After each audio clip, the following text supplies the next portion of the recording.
Bonjour à tout le monde, très heureux de vous revoir ici pour une nouvelle soirée. Donc nous avions eu le plaisir déjà d'avoir Lorraine pour une présentation sur les restaurations des temples de Katmandou à la suite du tremblement de terre. Et donc maintenant elle va nous faire une présentation sur cette peinture sur lesquelles elle a travaillé donc, au Rajasthan et qui est une tradition locale très importante. Donc je lui laisse la parole. Merci François. Je suis très contente de voir cette peinture accrochée aujourd'hui à la Galerie du Toit du Monde parce que c'est pas souvent qu'on a un grand mur où on peut l'exposer en entier. Du coup elle est un peu roulée la plupart du temps. Parfois je la déroule pour pouvoir la regarder, mais on imagine assez mal l'ampleur quand elle est dans un petit appartement parisien. Comment est-ce que j'ai croisé la route de cette peinture? C'est qu'en 2017, je travaillais au Rajasthan, dans la région du Shekhawati, que sans doute certains d'entre vous connaissent, où je travaillais avec une association qui restaurait plusieurs havelis, qui sont des grandes villas construites par les marchands marwaris au 19e et au début du 20e siècle. Essentiellement, c'est une région assez formidable. Ces havelis ont été complètement abandonnés puisque les marwaris se sont rendus depuis que la route de la soie a abandonné le passage de cette région dans les grandes villes de Calcutta et de Mumbai, et donc ces havelis sont de plus en plus vides et on a presque maintenant des villages fantômes. Et en travaillant 2 ans dans cette région, j'ai fini par rencontrer l'antiquaire du coin qui avait pour habitude de racheter certaines de ces havelis aux propriétaires qui ne voulaient plus se rendre dans la région et qui les vendait un petit peu en pièces détachées. Alors à l'époque j'étais très jeune, j'avais pas forcément conscience de ce que ça pouvait représenter, mais quand il m'a montré ce rouleau, j'ai tout de suite trouvé ça super intéressant. Je me souviens qu'il le déroulait et ça n'en finissait pas, il le déroulait, c'était absolument immense, c'était coloré, j'y comprenais rien, mais ça m'a tout de suite attirée. J'ai aussi compris très vite que j'étais pas face à une œuvre d'une qualité exceptionnelle. On est face ici à un pâte qui est très joli, mais il y a certains exemples qui sont beaucoup plus détaillés, beaucoup plus fins, et aussi plus anciens. Je ne serais pas capable de dater exactement celui-là, mais je pense qu'on peut lui donner la deuxième moitié du XXe siècle, sans hésitation. Ce pad raconte donc l'histoire du héros rajasthani que vous avez au centre, qui s'appelle donc Pabuji. Pabuji, qui est un héros rajput divinisé, et qui est un personnage d'une très grande complexité, puisque c'est à la fois un personnage historique, qui aurait donc vécu au XIVe siècle, ce serait un rajput de la caste des Rathors, enfin du clan des Rathors. C'est également une sorte de bandit local, mais plutôt dans le sens Robin des Bois, puisque c'est quelqu'un qui va protéger les troupeaux, qui va toujours tenir sa parole, qui va aider la femme et l'orphelin. Mais c'est bien un petit héros d'une caste locale. Et c'est aussi une divinité. Il a en effet été divinisé, on reviendra à ce problème de divinité dans la nature de Pabuji, mais il est souvent qualifié par les termes Deva, ou encore Lok Devata, c'est-à-dire une divinité associée à un lieu, ou encore Junjar, c'est-à-dire un protecteur de village. Avant de rentrer dans le vif du sujet, j'aimerais dire que je ne suis pas du tout une spécialiste de ces peintures du Rajasthan et encore moins des tribus du Rajasthan. La plupart de ce que je vais vous dire dans cette petite présentation sort en fait des études de 2 chercheurs formidables. John Smith, qui a écrit dans les années 80 un livre sur les Pabuji Kipad, et Janet Kampan, qui a également écrit sur l'épopée elle-même, c'est-à-dire le texte. Donc la plupart des informations viennent de là, et de mes expériences personnelles en Inde, après avoir rencontré des prêtres et leur avoir posé des questions. Une histoire très brève de Pabuji. Pabuji est donc un Rathor, un seigneur Rajput vivant dans la région du Marwar. C'est le fils de Damdal, qui est couronné roi de Kolu. Et ici, vous le voyez, trôné à sa cour en majesté. Aujourd'hui, à Kolu, nous avons 2 temples construits dans ce petit village qui pourrait paraître tout à fait insignifiant, puisque c'est un tout petit village du désert du Rajasthan, qui est situé à l'ouest de Jodhpur. Ce sont les 2 seuls temples qui sont dédiés à Pabuji, mais comme vous l'avez peut-être lu dans la présentation, on ferait mieux de dire les 2 seuls temples construits, puisque les temples en fait, à Pabuji se sont multipliés sous la forme de ces rouleaux peints, qui étaient en fait des temples transportables. Près du temple de Kolu, on a un petit pilier commémoratif qu'on va appeler Kutistamba, qui est daté de Samvat 1515 pour la construction du temple, et donc qui nous donne la date de construction de ce temple comme 1458, donc à la moitié du XVe siècle. Dans ces temples, on va transmettre oralement les aventures de Babuji sous différentes formes. C'est-à-dire que soit on va faire des lectures, et dans ces cas-là, ça s'appelle Babujiri par Vachno, ou soit on va faire des contes, c'est-à-dire que des prêtres vont narrer l'épopée de Babuji, accompagnée par de la musique. Et dans ces cas-là, cette forme prendra le nom de Babuji Ka Parvara. Dans le temple, l'épopée de Babuji est faite par deux hommes qui sont accompagnés par ce qu'on appelle des matas. Les matas, ce sont des gros tambours qui sont en fait composés d'outres en terre cuite qui servaient à contenir l'eau, sur lesquels on a tendu une peau pour pouvoir les frapper. Le point focal de toutes les prières dans les temples de Kolu, c'est de demander à Babuji la protection des troupeaux. En effet, la protection des troupeaux, c'est vraiment le pivot central de l'histoire de notre Babuji, puisque c'est la promesse qu'il fait à la dame des Vals de protéger ses troupeaux qui va l'entraîner dans toute une série d'aventures plus ou moins fantastiques. Et en effet, les principaux dévots de Babuji, ce sont des bergers de la caste de Rebari.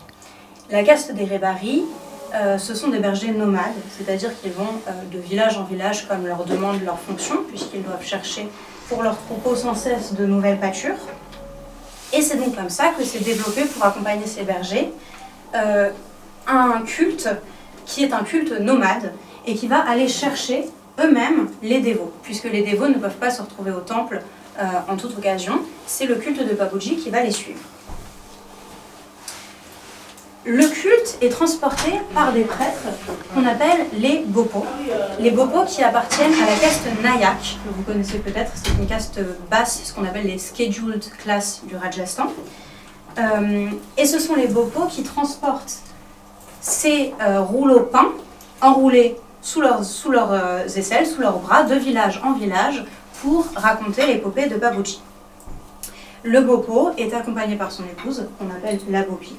Il arrive à la tombée de la nuit dans le village, et quand la nuit tombe, il peut alors dérouler le pad, l'installer et commencer la narration de l'épopée de Babuji à la lumière de la bougie. Le pad ne s'ouvre jamais de jour. La narration va être extrêmement complexe, puisqu'on va avoir des chants qu'on appelle ganv, mais on va également avoir une narration qui s'appelle arta, c'est-à-dire que par certains moments, le prêtre va s'arrêter de chanter pour pouvoir expliciter une scène sur laquelle il désire passer un petit peu plus de temps. Le prêtre est accompagné par les chants de son épouse, la Bopi, mais également par un instrument de musique, qui est un petit violon qui s'appelle le ravanato, dont la caisse de résonance est faite par une noix de coco et le manche par un bambou. Et ça me semble assez logique que les cordes sont en crin de cheval. C'est frotté avec un archet sur lequel il a accroché des petites clochettes, ce qui permet d'accompagner encore plus toute cette musique. Donc, le visuel qui est le Babuji Kipad, le chant et la narration du Bopo, auquel va se mêler les danses du Bopo et de son épouse, ce qui va donner une atmosphère absolument fantastique pour raconter toute l'épopée de Babuji. L'épopée peut être divisée généralement en 12 épisodes, qu'on appelle parvaro, mais il est impossible en fait de les faire tous rentrer dans une nuit de narration. Smith a essayé d'enregistrer en entier l'épopée de Babuji. L'enregistrement dure 36 heures. Donc en fait, les Bopos vont choisir certains épisodes, un de ces 12 épisodes, choisir ceux qu'ils vont vouloir raconter. Alors c'est en fonction de leur sensibilité personnelle, en fonction des chants qu'ils préfèrent.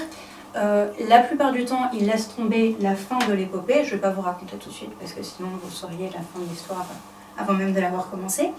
Mais il est certain qu'ils en omettent. En plus, il y a des Bopos, des prêtres qui connaissent mieux l'épopée que d'autres. Certains qui vont connaître tous les épisodes et d'autres à qui des pans entiers de l'histoire de Babuji va complètement échapper. C'est donc un culte assez complexe aussi dans ses relations sociales, puisqu'il rassemble des gens de castes très différentes, puisqu'on a les prêtres qui sont d'une caste basse, les dévots également, les bergers Rebari, parlant d'une divinité d'une caste haute, puisque c'est une divinité Rajput, de la caste Rajput, et le tout sur un poème écrit par un poète de la caste des Chauhan, les Chauhan qui sont les zoologistes, si l'on peut dire, ceux qui écrivent les zoologies à la gloire des Rajputs. La narration du pad est faite de thèmes qui reviennent très souvent, des provocations, des mises au défi, des demandes en mariage, des invitations au mariage et évidemment des batailles et des scènes de guerre. Et elle est faite également de formules poétiques toutes faites qui reviennent et qui rythment la narration, facilitant un petit peu le travail du popo, puisque ce sont des recettes qu'il a en tête et qu'il ressort aux différents épisodes pour donner un aspect extrêmement poétique à sa narration. Moi, je vais me proposer de vous faire une petite narration, mais au début, c'est ce que je voulais faire, hein, je voulais faire une histoire-réponse. Mais il se trouve que je ne sais pas danser, je ne sais pas chanter non plus, je ne joue pas du violon, c'est pas la nuit, je ne suis pas éclairée à la bougie, bref, c'était pas du tout un contexte. J'aurais amputé énormément la beauté du rituel et de la présentation de Baboudji. Donc je vais juste vous raconter cette épopée en essayant d'intégrer des petites formules poétiques qu'on trouve dans le texte pour vous donner un petit peu le goût d'aller le lire ou le voir par vous-même. Il y a plein de vidéos sur YouTube qui donnent envie de le voir. Pour commencer cette petite narration, on va commencer avec le père de Baboudji, qui s'appelle Dadal Rator. Dadal Rator a 4 enfants, 2 fils et 2 filles, Bourreau, Baboudji, Sona et Pema. Tous n'ont pas la même mère, puisque Baboudji est né d'une nymphe qui l'a abandonné à la naissance. Baboudji, lui, a été nourri à la mamelle d'une tigresse. La nymphe, en l'abandonnant, lui promet qu'elle reviendra le voir sous la forme d'une jument noire. Baboudji grandit très vite, en force, en sagesse, et il monte bientôt sur le trône de Kolou. Et c'est là que vous le voyez au centre sur son trône. Il a 4 compagnons de grande qualité, qu'on appelle Chando, Debo, Salji Solanki et Armal Devari. Tous sont des incarnations de formes différentes de la grande déesse, de Mère Chamunda, de Mère Besand ou de Mère Vincent. Seul Debo est une incarnation d'Hanuman, la divinité singe que vous connaissez sûrement. Il leur fait tous confiance, pour lui c'est comme des frères. Vous les voyez tous les 4 à la cour de Baboudji. La formule qui revient très souvent pour présenter la cour d'un seigneur dans le poème est la suivante. Les courtisans étaient assis fièrement dans la salle d'assemblée fort peuplée. Alors je pense que là vous voyez la fierté de ces magnifiques héros Rajputs. Il se trouve que la famille Rator a une famille ennemie, viscérale, la famille des Kichi, qui est incarnée dans la personne de Jindrav Kichi. C'est une rivalité ancestrale, on ne va pas la retracer parce que ça nous prendrait une nuit entière justement, mais on peut raconter la rivalité entre Baboudji et Jindrav Kichi en tant qu'individu. Pourquoi cette rivalité entre les deux? Parce que Baboudji avait réussi à obtenir de la dame d'Eval, qui était une dame voisine de son royaume, d'avoir la belle jument Kessar Kalami, ce qui signifie le safran noir. La jument, vous la voyez ici. Or, Jindrav Kichi rêvait de pouvoir monter cette jument, et c'est Baboudji qui l'a obtenue en échange d'une promesse à la dame d'Eval, celle de protéger pour toujours ses troupeaux de vaches. Donc Jindrav Kichi, évidemment, est furieux, et Baboudji, en bon souverain, va essayer de renouer les liens avec son voisin, et pour cela, va lui proposer sa sœur en mariage. Il envoie Chando, son fidèle compagnon, pour proposer la main donc, de sa sœur en mariage, et Kichi commence par se moquer de lui. Alors il le provoque de plein de façons différentes, en lui disant notamment qu'il va faire de lui un valet d'écurie et de Baboudji un valet de chambre. Chando revient un petit peu dépité, et raconte cela à Baboudji. Alors Baboudji lui dit « Chut, chut, ne parle pas trop fort, parce que Debo, l'incarnation d'Hanuman, risque d'entendre, il va se mettre dans une colère noire, et il va assassiner Kichi. » Baboudji est un ascète, il ne veut pas du sang sur ses mains. Donc on dresse un petit peu le caractère de chacun de nos personnages. Finalement, Kichi change d'avis, il voit bien que ce serait stupide de refuser de s'allier avec une famille aussi puissante, il accepte la main de Pema, et le mariage se fait. La cour de Kichi, vous l'avez ici, on parlera un petit peu de la géographie de ce pad, mais les ennemis de Baboudji sont souvent situés le plus loin possible de lui. Donc vous avez ici Kichi qui est assis à sa cour avec ses différents héros, et la même formule poétique reviendra. les courtisans étaient assis fièrement dans la salle d'assemblée fort peuplée. Une fois que le mariage entre Pema et Djinravkichi est fait, Babuji revient à sa cour où il entend parler d'une affaire assez gênante. Le voisin, Mirza Khan, roi de Patan et mangeur de vaches, aurait subtilisé ses troupeaux. Il décide donc de partir en guerre contre Mirza Khan pour récupérer les vaches. Mais il n'a pas le temps de dire ouf, Debo a déjà dépassé toute l'armée et il a détruit Mirza Khan, récupéré les vaches et décimé l'armée entière. Sur la route du retour, Babuji souhaite se purifier des crimes de guerre, du sang versé pendant la guerre, et il s'arrête dans la ville de Pushkar, que l'on connaît pour la plupart d'entre nous, où il y a un lac sacré où il désire se baigner pour se laver donc de ce sang. Et alors qu'il descend tranquillement les marches des Ghats, son pied glisse, il tombe dans l'eau et il manque de se noyer. C'est alors que quelqu'un le saisit à la cheville et le sort de l'eau. Ce quelqu'un, c'est Gogo Chauhan, un tout petit roitelet d'une caste un peu inférieure qui a sauvé la vie du grand Babuji. Babuji cherche un moyen de le récompenser. Le meilleur moyen de récompenser, c'est de lui offrir une fille en mariage. Il a donné une de ses sœurs, il lui en reste une, mais il va choisir sa nièce, la fille de Bourreau. Et pour cela, il va envoyer donc Chando, son fidèle compagnon, à la cour de Bourreau pour lui demander la main de sa fille. On a encore ici une formule poétique qui revient très souvent. Quand on envoie un conseiller à une cour royale, le roi poliment va dire « Mon hôte, quelle est ta demande ?» Et l'hôte, pour signifier son humilité, va toujours répondre la chose suivante. « Ô Seigneur, le dieu soleil sans vice, avec ses rayons levants, traite lui d'affaires sérieuses. Moi, je viens en hôte traiter simplement d'affaires domestiques. » Alors l'affaire domestique, c'est assez important quand même, puisque c'est la main de Kelam, la fille de Bourreau, qui est en jeu. Bourreau n'accepte pas, parce que Gogo Chauhan, c'est quand même quelqu'un d'une caste plus basse, il n'a pas du tout envie de donner sa fille en mariage à ce personnage, mais Babuji va penser à une petite façon de l'obliger à le faire. Il va dire à Gogo Chauhan de se transformer en serpent, de s'installer dans un arbre du jardin, de mordre la jeune Kelam avec son venin, et de promettre sa guérison uniquement en échange de sa main. Le mariage est fait, le mariage est décidé, et il y a une grande fête qui va durer plusieurs jours pour célébrer cette union, à laquelle tous les dieux sont invités. Et chacun va offrir des cadeaux plus splendides les uns que les autres. Alors on a les fameux bracelets en ivoire Rajasthani, on a des saris splendides. Babuji enfin s'avance et lui dit « Moi, Kelam, ton oncle, je propose de t'offrir les belles chamelles de Lanka. » Grand silence dans la salle.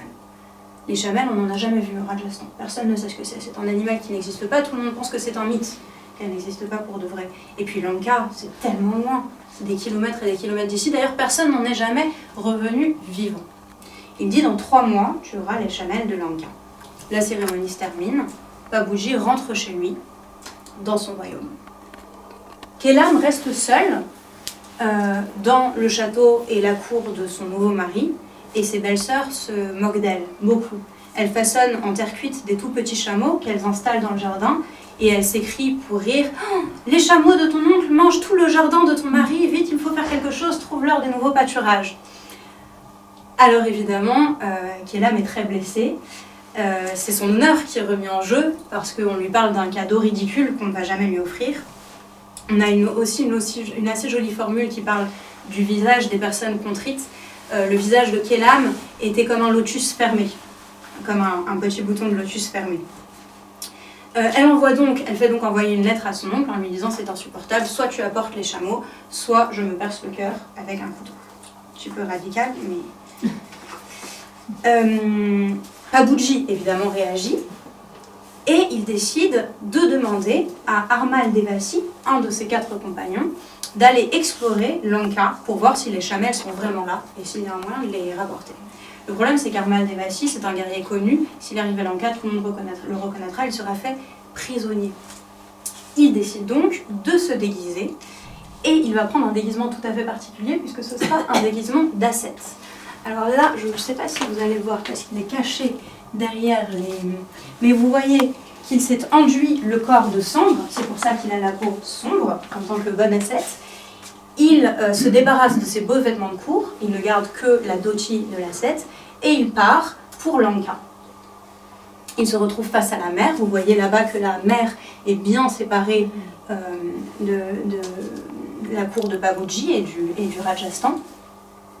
Et il explore donc les éleveurs de chameaux. Il voit ces belles chamelles qui sont là.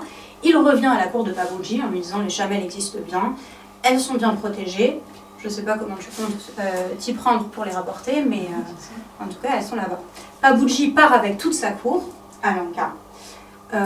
Ils ne savent pas trop comment traverser la mer, mais il dit que s'ils galopent assez vite, normalement les juments ne s'enfonceront pas dans l'eau. Donc en effet, ils galopent et les juments ne s'en vont pas. Ils combattent les éleveurs de chameaux. Ils subtilisent évidemment les chamelles. Et en route pour les revenir, Ravana entend parler de ce rapt sur ses terres. Il est évidemment furieux, il sort avec son armée. Et là-bas, vous voyez Ravana, le démon qu'on connaît très bien, qui est monté sur un crocodile. Vous voyez qu'il a 1000 têtes et il est souvent couronné par une tête d'âne pour symboliser le fait qu'il est buté, peut-être un peu moins malin que les autres. Ravana est défait par Debo et il est tué par Babuji.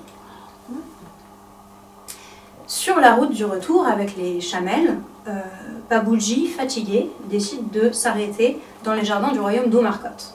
La cour d'Umarkot, vous la voyez là, avec ses fiers guerriers, dans le hall d'assemblée fort peuplé. Et alors qu'il se rafraîchit dans les jardins d'Umarkot, donc ils sont un petit peu dissimulés derrière la vitrine, la princesse du royaume d'Umarkot, évidemment, tombe amoureuse de lui. Cette princesse, elle s'appelle Pulvanti. C'est une jeune femme très belle, qui est pleine de vertus. Mais elle ne pourra jamais épouser Babuji, puisque Babuji est un ascète. Il a fait vœu de chasteté. Il ne peut regarder une femme ni s'approcher de lui, ni s'éloigner de lui. Et il ne peut évidemment pas complaire à sa demande. Alors elle insiste. Il ne se marie pas. Il ne veut pas se marier. Ah bon, il n'aura pas de descendants. Eh bien, figurez-vous que c'est exactement ce que lui disent ses 4 compagnons. Ils disent, écoutez, un ascète c'est très bien, mais t'es surtout roi d'un royaume. Si t'as pas de descendance, c'est la chute pour nous tous. Donc Babuji reconnaît que sa situation est un petit peu ambiguë. Il accepte néanmoins, pas sans condition, puisqu'il leur dit très bien, j'accepte de me marier, mais si vous arrivez à me rapporter le safran de Mirza Khan, qu'il fait pousser à côté. Alors les compagnons vont dans les plantations de Mirza Khan, lui demandent de vendre son safran. Mirza Khan lui dit c'est hors de question, à Babuji, je vais en faire mon valet de chambre, je vais faire de vous mes valets d'écurie, etc. Il décime l'armée de Mirza Khan, il s'empare du safran. Babuji ne peut pas faire autre chose que d'accepter donc la demande en mariage. Et vous voyez que... Lui qui ne voulait pas verser le sang quand même, là, il est... Hein? On va parler de l'ambiguïté du personnage de Babuji, mais c'est en effet... il est derrière, là. Oui, et puis lui qui voulait pas se marier, et puis lui qui voulait pas... Mais justement. Et vous voyez donc que Babuji part avec ses fiers guerriers en procession nuptiale vers la cour d'Umarkot, où il va donc épouser la belle Pulvanti. Or, sur la route, il va croiser des présages de mauvais augure, notamment une jeune fille qui montre ses cheveux, qui n'est pas voilée. Il va avoir également une femme avec un pot à eau vide, et il va voir un tigre qui se met sur sa route et que Debo s'empresse de tuer. Or, on ne tue pas des tigres au Rajasthan quand on est Rajput, c'est de mauvais augure. Il va donc recoller la tête du tigre sur les épaules du tigre, mais le mal est déjà fait. Et en effet, à peine il commence la procession que la dame d'Eval, qui lui a donc donné la jument Kessar Kalani en échange de la protection de ses troupeaux, interrompt la procession. Elle se met sur la route et elle lui dit « Mais Babuji, si tu pars, qui va s'occuper de mes troupeaux? Qui va les protéger ?» Babuji avait un peu oublié sa promesse. Alors elle lui dit « Mais c'est pas grave, je vais laisser mon frère, le roi Boro. » Elle lui dit « Ah non, Boro, je lui fais plus confiance. Il est vieux, il dort tout le temps. » Il lui dit « Bah alors je vais laisser Chando. » Elle dit « Ah bah non, Chando c'est pas un guerrier, il sert à rien. » Bah je vais laisser Debo alors. Elle dit « Debo qui boit tant d'opium et qui mange tout le temps. » Ben non, il ne peut pas m'aider, c'est pas possible, c'est toi ou personne. Il lui dit « Écoute, j'ai fait la promesse à la princesse d'Umarkot que je l'épouserai, donc je ne peux pas revenir sur ma promesse. Mais par contre, je te dis que si tu sens que tes troupeaux sont en danger, même si je suis sous le pavillon nuptial, je quitterai la cérémonie pour venir sauver tes troupeaux. » Et il continue sa route. Et vous voyez que la procession avance vers la cour d'Umarkot, Elle rencontre les guerriers d'Oumarkot qui sont venus à leur rencontre. Donc vous voyez que ça fait un bel échange de cavaliers. Et on a tout un rituel avec Pabuji qui avance ici sur Kesser Kalami, sa jument noire, et qui vient frapper ce qu'on appelle le Toran. Le Toran, c'est cette tradition Rajasthani de mettre un petit carré brodé à l'entrée de la porte de la future mariée que le futur marié va devoir percer de sa lance et détruire 7 perroquets qui sont accrochés dessus.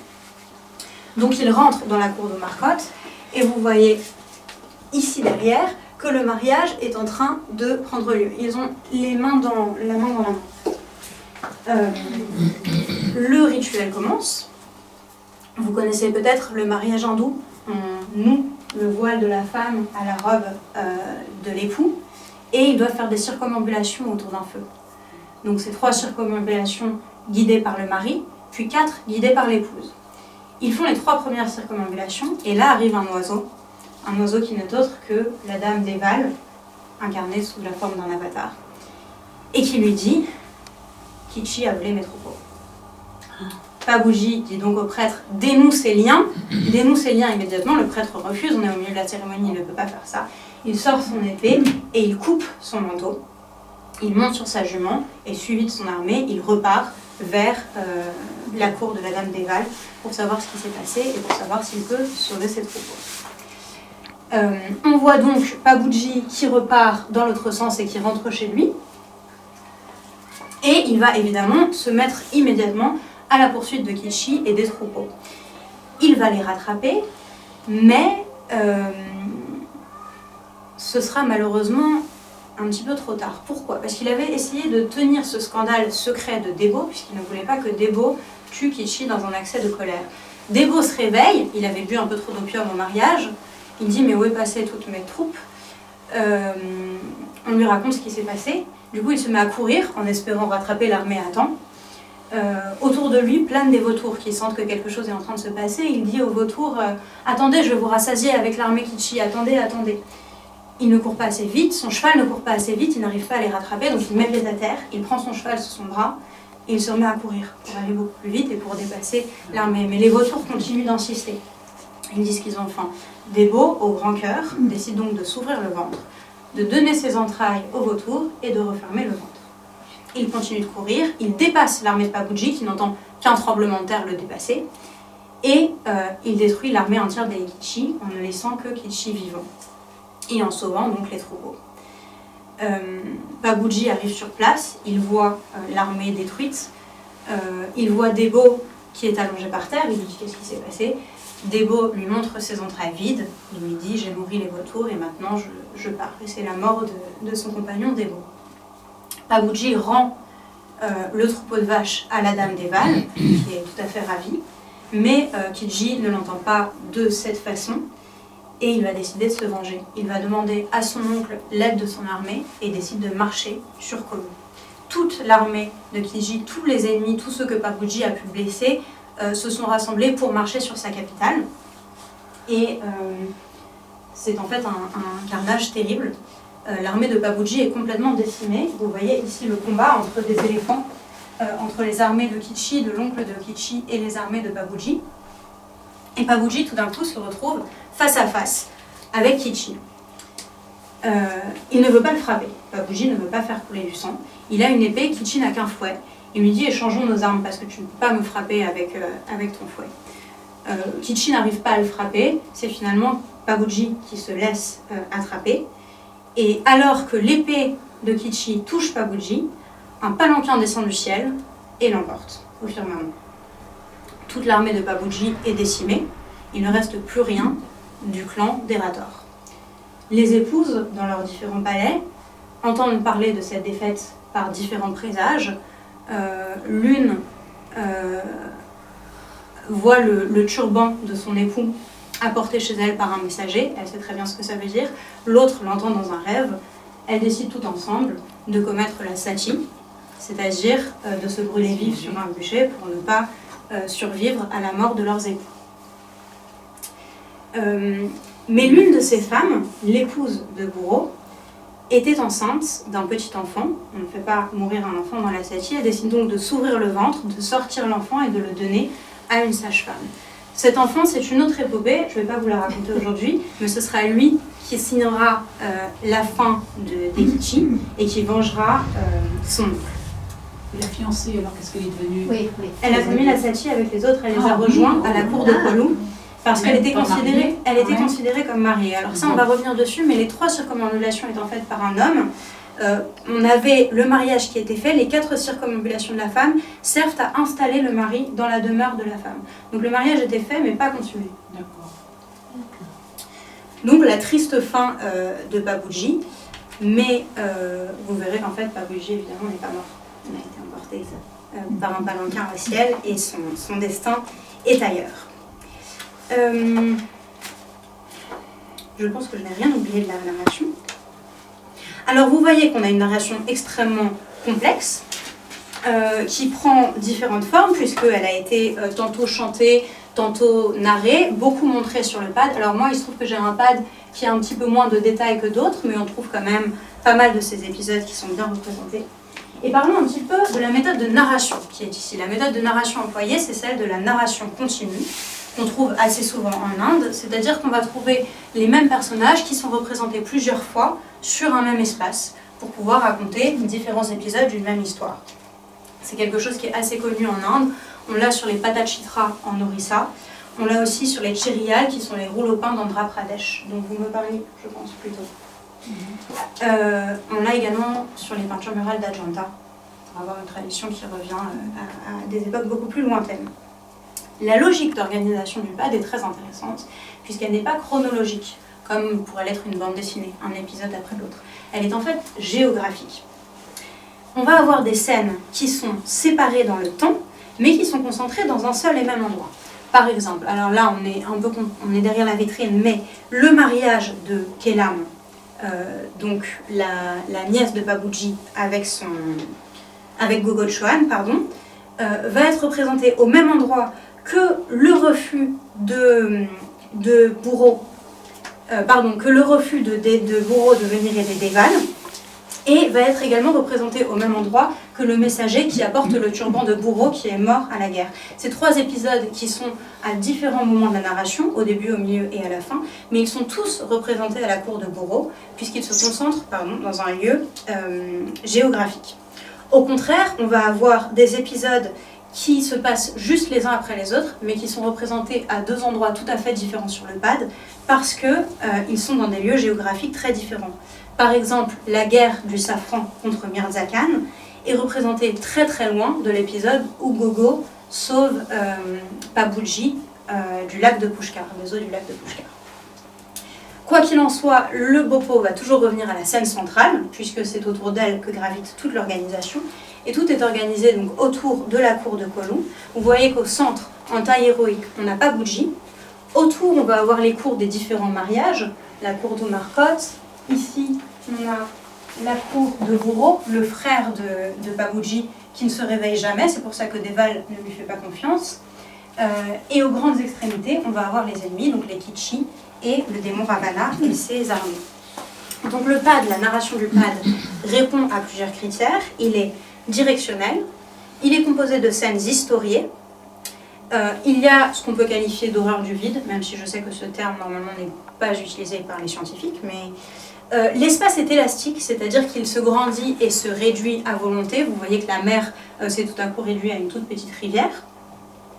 Et il y a une utilisation de l'échelle pour représenter l'importance des éléments. Le plus important est à Babuji, ensuite ses compagnons et Kesar Kalami, et puis après on a un peu les personnages de remplissage, Babuji ayant toujours une échelle un petit peu plus grande que les autres personnages. Et là, pour le mariage, il est assez petit, hein? Il est assez petit, il est néanmoins représenté à une échelle plus grande que ses compagnons. Ah, Il occupe tout l'espace du palanquin, alors que ses compagnons sont à la moitié de l'échelle. Ah d'accord, oui, j'ai confondu que je pensais que c'était un peu plus en bas. Ah, c'est là, là. Ah oui, ici, Oui, ici il est représenté en petit. Oui, oui. c'est vrai qu'ici, il est à la même échelle que son épouse. Oui. C'est vrai. C'est pas toujours extrêmement bien respecté. Alors, l'espace donc peut s'étendre et se compresser à volonté. Il faut néanmoins se rappeler que toute cette narration se fait de nuit, éclairée à la lumière de la bougie, et que par conséquent, on n'est pas toujours extrêmement précis. Et si le bopo est à un bout du pad et qu'il décide de montrer un personnage parce que c'est pratique, je vous parle des personnages mineurs, hein, par exemple un berger ou un jardinier, il ne va pas hésiter à montrer le premier venu et personne ne va vraiment se poser de questions. Le bopo d'ailleurs va parfois oublier des éléments, mais la narration continue. Les gens connaissent assez bien l'épopée de Baboudji pour qu'on puisse laisser échapper un petit élément. Et si on regarde ce pad et qu'on enlève tous les personnages, qu'est-ce qu'on a? On a en fait une carte de l'épopée de Baboudji, une sorte de géographie sacrée. On va étudier ensemble les origines de l'objet le pad. Ce genre d'objet n'existe que pour deux épopées, celle de Baboudji et celle de Devnarayan. On n'a pas de pad de Rama ou de pad de Lakshmana, c'est que pour ces deux divinités. Ils sont commandés par les bopos, ce sont des objets qui coûtent cher, donc on en prend soin et on les garde de nombreuses années. Et ceux qui les réalisent, ce sont les peintres de la caste Joshi qui travaillent dans le sud-ouest du Rajasthan. Alors c'est toute une préparation. Le coton, c'est du coton kadi, c'est-à-dire qu'il est tissé à la main. Dessus, on va appliquer une préparation, un mélange de farine et de colle animale qu'on va ensuite polir pour donner une surface aussi lisse que possible pour réaliser la peinture. Et on va ensuite peindre. Alors les pigments sont préparés par les femmes, mais les colles animales sont préparées par les hommes. Et on termine évidemment par l'ouverture des yeux. C'est-à-dire que la dernière étape, c'est de peindre les yeux des personnages, ce qui rend le pad fonctionnel et le constitue donc en tant que temple, en tant qu'autel. Le pad, évidemment, s'use. Il est toujours enroulé de la même façon, c'est-à-dire de la gauche vers la droite. Donc la partie droite est généralement la partie qui est usée le plus rapidement, parce que c'est elle qui vole un petit peu au vent. C'est sur celle-ci qu'on va manquer le plus souvent d'iconographie. Et quand un pad est usé, trop usé, on le brûle et on jette les cendres dans le lac de Pushkar. Donc il est assez rare en fait d'avoir des vieux pads, de trouver des vieux pads, parce qu'ils sont très souvent détruits. Comme ce sont des objets sacrés, ils doivent être purifiés. La cérémonie de purification en fait s'appelle le rafraîchissement du pad, le Tanda Karno. Le plus ancien pad qu'on connaisse remonte à 1867, il est daté et signé par le peintre. Il est conservé dans le village de Borunda, où il y a un tout petit musée des arts folkloriques du Rajasthan. Mais la tradition remonte sans doute à beaucoup plus loin, puisqu'on a un témoignage d'un Anglais détaché au Rajasthan, le colonel James Todd, qui en 1819 écrit la chose suivante. Baboudji, monté sur son célèbre César noir, dont les exploits sont le thème d'un barde itinérant, qui circule annuellement, exposant ses silhouettes picturales, tandis qu'il récite en rime les faits de ce guerrier aux villageois. Alors il y a un faux ami rigolo, il a entendu Kessar Kalami, il a traduit par César. C'est une habitude d'entendre ce nom qui lui a sans doute fait oublier que Kessar c'était le safran au Rajasthan. Quoi qu'il en soit, donc en 1819, on a bien la preuve que les bopos se promenaient déjà avec le pad. Stylistiquement, et c'est assez ironique parce que je suis historienne de l'art, mais c'est un petit peu ce qui est le plus difficile là pour moi, c'est difficile de savoir quelle est l'origine du pad. Je suis sans doute biaisée parce que j'ai passé 2 ans au Shekhawati, mais c'est pour ça que je vous ai apporté ce livre-là. On trouve au Shekhawati des peintures qui ne peuvent que frapper par la ressemblance. Je vais vous donner et puis vous allez me passer. Des peintures qui remontent au XVIIIe siècle et qui représentent des cours de seigneurs, comme par exemple la cour de Sardul Singh, où on voit exactement en fait la même représentation d'un seigneur face à 5 personnages. Sardul Singh en l'occurrence ses enfants, mais la position est la même, le vêtement est similaire, l'iconographie est extrêmement ressemblante. Je suis incapable de faire un tracé entre le Shekhawati et la tradition des Baboudji Kipad, mais je pense qu'il y a un chemin intéressant à explorer entre les deux. Nous allons maintenant nous concentrer sur le personnage de Baboudji en tant que personnage historique pour essayer de le comprendre un petit peu mieux. On va poser des questions qui sont très intéressantes, auxquelles je n'ai pas du tout la prétention de répondre, mais on va pouvoir explorer un petit peu les origines de ce personnage. Est-ce que c'était véritablement un personnage historique? Si c'est le cas, à quel point est-ce que son épopée lui rend justice ou va au contraire un petit peu trop loin? Quand a-t-il été divinisé? Pourquoi a-t-il été divinisé? On a plusieurs textes assez anciens qui nous parlent de l'épopée de Baboudji. Le plus ancien que l'on ait, c'est celui de Munta Nenassi, qui était ministre de Jasant Singh Rathore entre 1658 et 1666 à la cour de Jodhpur, qui aurait écrit une chronique, enfin beaucoup de chroniques des seigneurs Rajputs, et notamment un long poème épique qui raconte l'épopée de Babuji. Et quand on compare ce poème de Nenassi au récit actuel des Bhopals, c'est assez rigolo parce qu'en fait, tout a été extrapolé dans les récits des Bhopals. C'est-à-dire que dans l'épopée de Nenassi, Babuji ne traverse pas la mer, il traverse simplement l'Indus, un petit fleuve, pour aller de l'autre côté et aller chercher les chamelles. Dans le récit de Nenassi, ce n'est pas Ravana qui garde les chamelles et contre qui Babuji va faire la guerre, c'est un petit roitelet local qui s'appelle Dodo Sumaro. Dans l'épopée de Nenassi, Babuji rapporte simplement des chamelles. Mais quand c'est les Bhopals qui racontent, ils rapportent les premiers chameaux jamais vus au Rajasthan. Donc il y a toujours une volonté d'amplification au fur et à mesure que l'on avance dans le temps. On n'a aucune preuve que Nenassi n'a pas fait le même système en amplifiant les récits de ses prédécesseurs. Donc on ne peut pas se baser sur le récit de Nenassi comme base historique pour Babuji, mais au moins ça nous donne des éléments qui semblent être un petit peu plus historiquement explorables. Quand on regarde les historiens qui ont parlé de l'histoire des Rathores, voilà ce qu'on a. Les Rathores, leur histoire est traçable jusqu'au XIIe siècle, quand Rao Sinha fuit Kannauр, qui a été pillé par Muhammad Ghori, et s'installe dans la région du Mewar. Son fils, Astan, meurt dans une bataille contre Jalaluddin Khilji. Le fils d'Astan, Rao Dudad, est l'oncle de Babuji. Et lui, il serait mort en poursuivant justement des voleurs de bétail. Donc vous voyez qu'on commence à avoir la personnalité de Babuji qui se dessine à travers ses ancêtres mêmes. Le frère de Dudad, Damdal, c'est donc le père de Babuji. C'est lui qui prend la ville de Kollu et y installe sa cour. Il a plusieurs fils, donc Buro et Babuji. On peut donc, grâce à cette chronologie, dater Babuji de la moitié du XIVe siècle, 1340-1360 à peu près. Ce qui est intéressant, c'est que topographiquement, on a, alors je dirais pas des preuves, mais on a des sentiments du passage de Babuji, puisque quand on reprend sa route au Rajasthan, on a plusieurs villages qui portent le nom de Babuji. Alors évidemment, ça pourrait porter les noms de la divinité Babuji, mais il y a lieu de penser qu'ils ont été marqués par le personnage historique de Babuji, et c'est pour ça que leur nom y fait écho. Vous vous souvenez que je vous avais parlé de ce pilier de fondation au temple de Kollu, qui était daté de 1458, et qui date donc la construction de ce temple. Ça veut dire qu'en 1458, Babuji est déjà divinisé. Donc il a fallu à peine 100 ans entre son existence et sa divinisation. On peut se demander pourquoi ça a été fait et comment ça a été fait si vite. La première explication qui vient en tête, évidemment, c'est d'asseoir le pouvoir Rajput.